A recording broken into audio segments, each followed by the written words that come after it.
Welcome to Spotlight. I'm Liz Waid. And I'm Bruce Gulland. Spotlight uses a special English method of broadcasting. It is easier for people to understand no matter where in the world they live.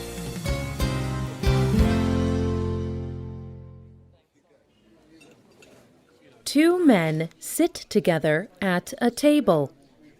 They are eating at a small restaurant in Kfar Vitkin, Israel. Each man holds a piece of flat bread called pita. One man takes his pita bread and spreads a smooth, thick substance all over it. The substance is a light yellow-colored food called hummus.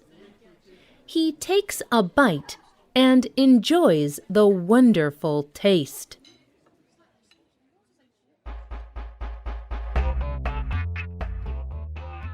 Hummus is a very famous food in the Middle East. People make it from cooked chickpea beans, olive oil, lemon, garlic, and a liquid called tahini paste. People from the Middle East have been making and eating hummus for almost 1,000 years. It is a much-loved food. And that is why Kobi Tzafrir decided to start his hummus restaurant, Hummus Bar. He wanted Hummus Bar to be a place where people could enjoy hummus together. In 2015, Tzafrir's restaurant became famous for something more than his hummus. It became famous for peacemaking. Today's spotlight is on Kobi Tzafrir's restaurant and using hummus to bring peace.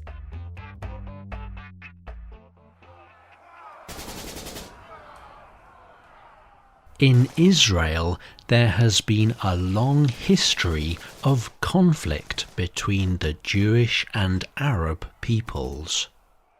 In 2015, violence between the groups increased.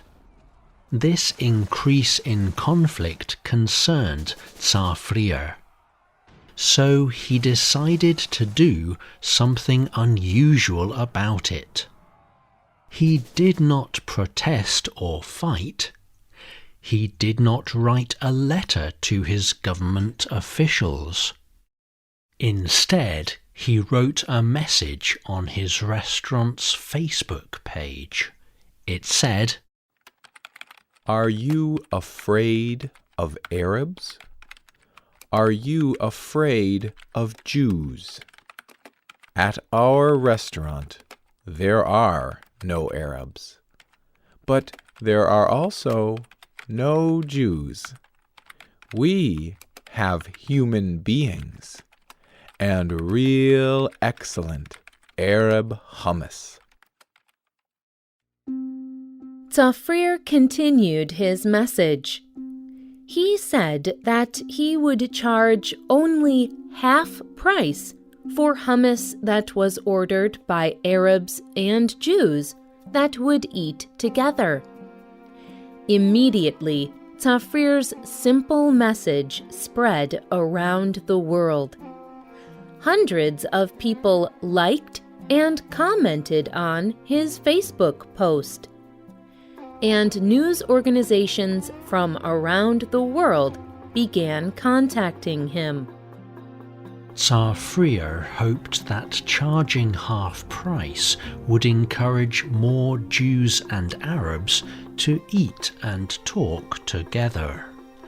Tzafrir believes that if people know each other, it will be more difficult to hate each other.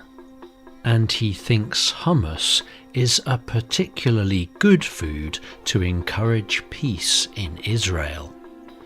Tsar Freer told the New York Times news organization,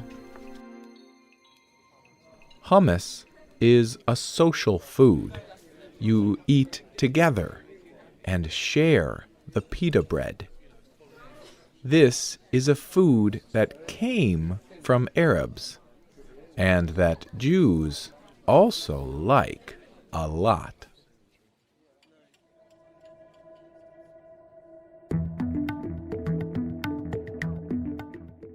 After Tzafrir started his offer, some Arabs and Jews did come to his restaurant to eat together. This made him proud. However, he wanted to increase the number of Jews and Arabs that could eat together in his restaurant. So, in 2016, Tzafrir decided to do even more to encourage peace with his restaurant. He began raising money on a website called Indiegogo.com. On this website, people can give money to Tzafrir's cause. They can give money to pay for an Arab and Jew to share a meal. People can also give money to pay for a bus to bring Arabs and Jews to the restaurant to share a meal together. Tsar Freer says that he will continue his offer as long as he can. He is not just trying to get more people to eat at his restaurant. His goal is much bigger. He told the New York Times, I want to keep this idea for all time. It will be the normal thing here. Maybe in a few years, everybody will forget the difference between Jews and Arabs. Maybe then I will stop.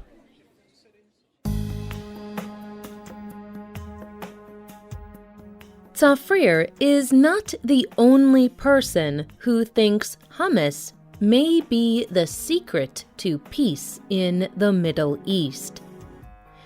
In 2012, Trevor Graham released a film called Make Hummus, Not War.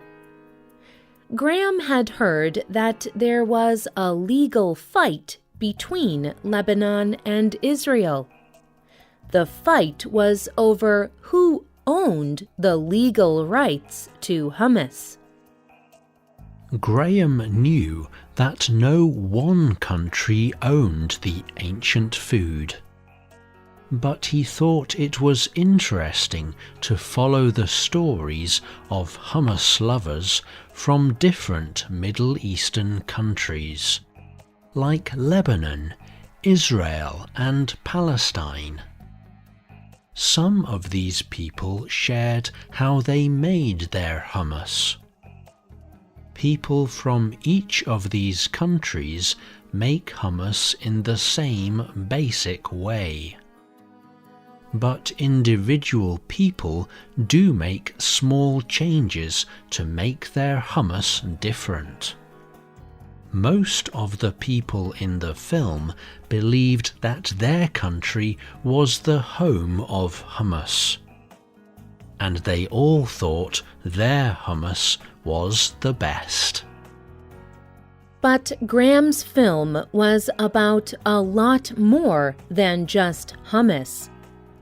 He used the story of hummus to explore bigger subjects of love, hate, conflict, and peace in the Middle East.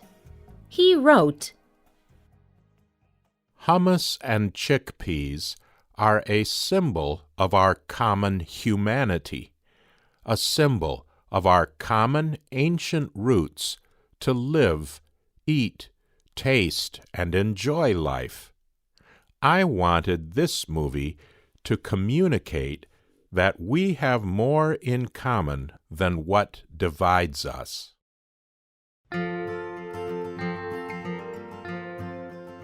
Claudia Rodan is one of the people that Graham's film follows.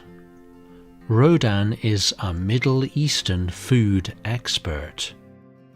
She was born in the Middle East and grew up eating hummus. Today, she has written many books on Middle Eastern food.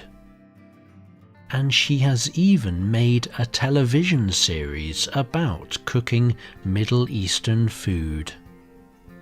In the film, she talked about the power of food. She said, "When you eat together, you cannot betray each other." Her words are very similar to a famous English language saying. It says, "It is hard to remain enemies when you have broken bread together." In this saying, the term breaking bread means to eat a meal together. So, it is difficult to remain enemies when you have eaten together. This is definitely the idea that Freer and Graham are trying to encourage. But what do you think? Do you think there is power in eating a meal together? Do you think food can turn enemies to friends? Do you think hummus could bring peace in the Middle East? Maybe not. But each small act a person does to build peace makes a difference. And it is definitely a way to try that tastes good.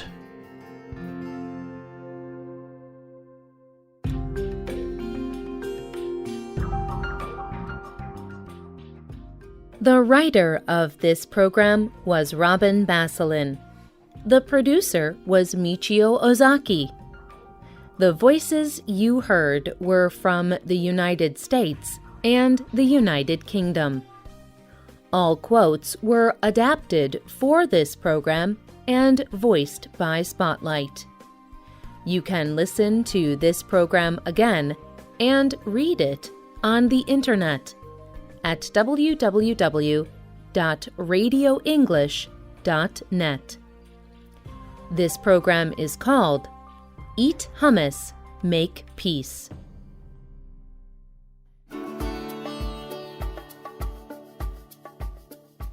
Tell us what you think about today's program. You can leave a comment on our website or email us at radio@radioenglish.net. And find us on Facebook. Just search for Spotlight Radio. You can also get our programs delivered directly to your Android or Apple device. Just download our free official Spotlight English app. We hope you can join us again for the next Spotlight program. Goodbye.